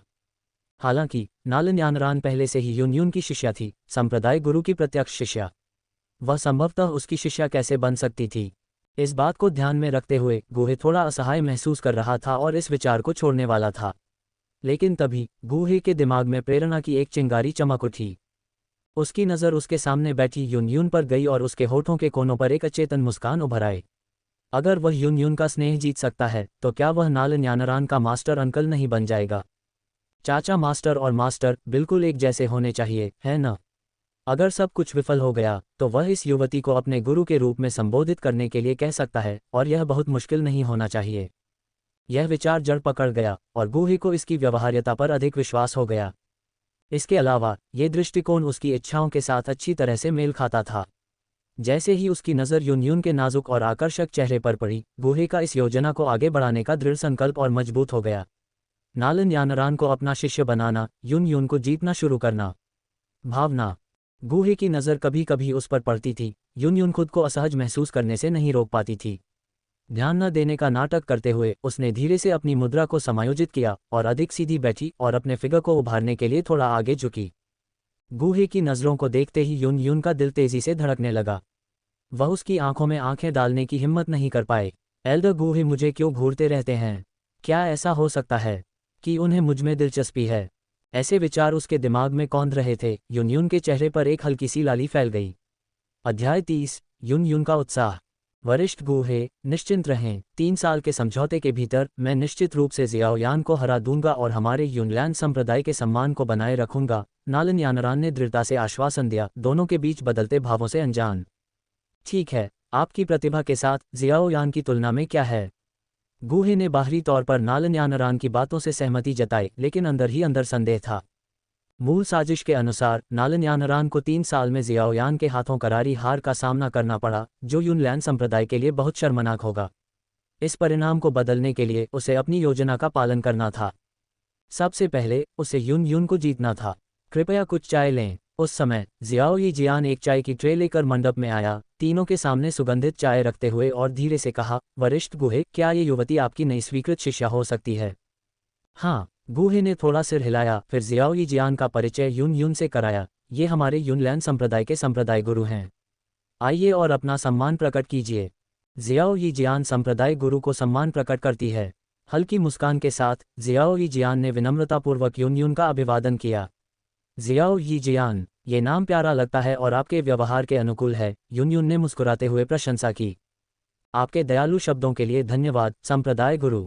जियाओ जियान अपने दिल में प्रसन्न हुई लेकिन एक शांत व्यवहार बनाए रखा। छोटी सी, ये नालन यानरान है, आपकी वरिष्ठ बहन। गुहे ने नालन यानरान की ओर मुड़ते हुए और उसे जियाओ जियान से परिचय कराते हुए कहा। जियाओ यी जियान वरिष्ठ बहन नालिन को सम्मान प्रकट करती है, उसने विनम्रतापूर्वक कहा। वरिष्ठ बहन, औपचारिकताओं की कोई आवश्यकता नहीं है। नालिन यानरान ने अपने सामने खड़ी अपनी उम्र की खूबसूरत लड़की को देखा और उसके मन में सद्भावना की भावना पैदा हुई। इस समय युन युन ने अचानक अपनी स्टोरेज रिंग से एक चांदी का आंतरिक कवच निकाला और उसे जियाओ यी जियान को सौंप दिया। चूंकि यह हमारी पहली मुलाकात है, इसलिए एक बुजुर्ग के रूप में मुझे आपको स्वागत का प्रतीक देना चाहिए। इस नर्म कवच को पवन आत्मा कवच कहा जाता है, इसे मेरी ओर से स्वागत का प्रतीक माने। युन युन ने मुस्कुराते हुए कहा। पेश किए गए चांदी के आंतरिक कवच को देखते हुए और फिर गुहे की ओर, जिसने थोड़ा सिर हिलाया, जियाओ यी जियान ने कृतज्ञता के साथ इसे स्वीकार करते हुए कहा, धन्यवाद संप्रदाय गुरु। ये दृश्य स्वाभाविक रूप से युन युन द्वारा देखा गया, जिसने मन ही मन प्रशंसा की, कितनी अच्छी लड़की है। जियाओ यी जियान की विनम्रता ने भी युन युन के दिल में एक अनुकूल प्रभाव पैदा किया। गुहे ने मेज पर चाय पी और फिर युन युन को देखा, एक सार्थक नज़र से पूछा, संप्रदाय गुरु, क्या आपके हाल के साधना प्रयास सुचारू रहे हैं? गुहे द्वारा अचानक उसकी साधना के बारे में पूछे जाने पर आश्चर्यचकित होकर युन युन की आंखें आश्चर्य से चमक उठीं। हालांकि उसकी हाल की प्रगति को देखते हुए वह आहें भरने से खुद को नहीं रोक सकी। सच कहूं तो सीनियर गुहे, मैं पिछले 1 साल से 3 स्टार डू सम्राट स्तर पर अटकी हुई हूं, सफलता प्राप्त करने में असमर्थ हूं। इस बिंदु पर युन युन ने कुछ निराशा व्यक्त करते हुए कहा, मुझे लगता है कि मैं शायद किसी बाधा से टकरा गई हूं। बाधा से टकराना? युन युन की बातें सुनकर गुहे क्षण भर के लिए स्तब्ध रह गया, फिर अंदर ही अंदर खुश हो गया। बाधा से टकराना एक अच्छी बात थी। थोड़े चिंतन के बाद गुहे ने अपने कप में चाय का स्वाद लिया और युन युन की ओर देखते हुए कहा, शायद मैं इस साधना बाधा को तोड़ने में संप्रदाय गुरु की सहायता कर सकूं। ये सुनकर युन युन ने अवचेतन रूप से गुहे की ओर देखा, उसके चेहरे पर आश्चर्य व्यक्त किया। सीनियर गुहे, क्या आप गंभीर हैं? गुहे ने एक सुंदर मुस्कान पहनी और हल्के से कहा, क्या आपने सम्राट की सर्वोच्च गोली के बारे में सुना है? सम्राट की सर्वोच्च गोली? ये सुनकर युन युन क्षण भर के लिए स्तब्ध रह गई, फिर उसके चेहरे पर आश्चर्य प्रकट हुआ। वरिष्ठ गुहे, क्या ये संभव है कि आप सम्राट की सर्वोच्च गोली को परिष्कृत कर सकें? युनलैन संप्रदाय के संप्रदाय गुरु के रूप में युन युन ने स्वाभाविक रूप से सम्राट की सर्वोच्च गोली के बारे में सुना था, जो कि कीमिया के क्षेत्र में एक अत्यधिक प्रसिद्ध 6ठी श्रेणी की गोली है। जब एक डू सम्राट क्षेत्र विशेषज्ञ द्वारा इसका सेवन किया जाता है, तो यह आश्चर्यजनक प्रभावों के साथ सीधे उनकी साधना को 1 या 2 स्तरों तक बढ़ा सकता है। सम्राट की सर्वोच्च गोली डू सम्राट स्तर के विशेषज्ञों के बीच एक अत्यधिक प्रतिष्ठित अमृत थी। हालांकि जबकि यह भी एक 6ठी श्रेणी की गोली थी, सम्राट की सर्वोच्च गोली को 6ठी श्रेणी की गोलियों में शिखर माना जाता था। हालांकि गुहे अब 6ठी कक्षा का कीमियागर था, युन युन का मानना था कि उसके पास सम्राट की सर्वोच्च गोली को परिष्कृत करने की क्षमता नहीं हो सकती। इसके अलावा इस गोली का सूत्र अत्यंत दुर्लभ था। कम से कम युनलैन संप्रदाय को सम्राट की सर्वोच्च गोली के सूत्र पर कभी कोई सुराग नहीं मिला था। ये सही है। गुहे ने अपने चेहरे पर एक आत्मविश्वास भरी मुस्कान दिखाए। एक पल के लिए रुकते हुए गुहे ने आगे कहा, इसके अलावा मैंने सम्राट की सर्वोच्च गोली का सूत्र प्राप्त कर लिया है। वरिष्ठ गुहे, आपने सम्राट की सर्वोच्च गोली का सूत्र भी प्राप्त कर लिया है? युन युन के सुंदर चेहरे पर आश्चर्य छा गया। गुहे के शब्दों ने उसके भीतर भावनाओं का तूफान खड़ा कर दिया था। शुरुआती झटके के बाद युन युन ने जल्दी से तर्क दिया कि यदि आवश्यक शर्तें पूरी हो जाती हैं और गुहे के पास सूत्र है, तो उसे सम्राट की सर्वोच्च गोली को परिष्कृत करने के लिए केवल उपयुक्त सामग्री की आवश्यकता है। यदि संप्रदाय गुरु वर्तमान अड़चन को तोड़ने में असमर्थ है, तो मैं व्यक्तिगत रूप से आपके लिए सम्राट की सर्वोच्च गोली को परिष्कृत कर सकता हूं। इस समय गुहे ने भी युन युन के विचारों की पुष्टि करते हुए बात की। गुहे की पुष्टि के साथ सम्राट की सर्वोच्च गोली के संभावित प्रभावों के बारे में युन युन की उत्तेजना स्पष्ट हो गई और उसने अपना संयम बनाए रखने के लिए संघर्ष किया। मुझे आश्चर्य है वरिष्ठ गुहे, सम्राट की सर्वोच्च गोली को परिष्कृत करने में वर्तमान में आपके पास किस स्तर का आत्मविश्वास है? चिंतन के एक पल के बाद युन युन ने धीरे धीरे अपना संयम वापस पाया और गुहे को देखा, अपनी खूबसूरत आंखों से पूछा। सम्राट की सर्वोच्च गोली 6ठी श्रेणी का अमृत था और इसके शोधन के लिए आवश्यक सामग्री निस्संदेह बेहद कीमती थी। जबकि युनलैन संप्रदाय के संसाधन 6ठी श्रेणी के अमृत के लिए आवश्यक सामग्री इकट्ठा करने के लिए पर्याप्त हो सकते हैं, यदि आवश्यक मात्रा अत्यधिक थी तो यह अभी भी संप्रदाय के भंडार को कम कर सकता है। युन युन को चिंता थी कि गुहे सम्राट की सर्वोच्च गोली को जबरन परिष्कृत करने का प्रयास कर सकता है, जिसके परिणामस्वरूप कम सफलता दर होगी और बहुत अधिक मात्रा में कीमती सामग्री की खपत होगी। गुहे की नज़र युन युन के नाजुक चेहरे पर पड़ी और उसने तुरंत उसकी चिंताओं को समझ लिया। उसने एक आत्मविश्वास भरी मुस्कान दिखाए और शांति से जवाब दिया, आश्वस्त रहो संप्रदाय गुरु। मुझे सम्राट की सर्वोच्च गोली को सफलतापूर्वक परिष्कृत करने में 50% विश्वास है। 50%। गूहे का जवाब सुनकर युन युन की आंखें चमक उठी और उसके चेहरे पर खुशी झलक रही थी। कीमिया की दुनिया में गोली को परिष्कृत करने में विफल होना खाने पीने जितना ही आम बात थी। भले ही एक कीमियागर अत्यधिक कुशल हो, लेकिन वे हर अमृत को परिष्कृत करने के लिए 100% सफलता दर की गारंटी नहीं दे सकते। आमतौर पर अमृत के साधक ये सुनिश्चित करने के लिए कम से कम 2 सेट या उससे अधिक सामग्री तैयार करते थे कि कीमियागर वांछित अमृत को सफलतापूर्वक बना सके। किसी भी तरह के अमृत के लिए 50% सफलता दर पहले से ही उल्लेखनीय रूप से उच्च आंकड़ा था। संप्रदाय गुरु, यहाँ सम्राट की सर्वोच्च गोली को परिष्कृत करने के लिए आवश्यक सामग्री की एक सूची दी गई है। यदि आप रुचि रखते हैं तो आप सामग्री एकत्र कर सकते हैं। गूहे ने युन युन को एक सूची सौंपी।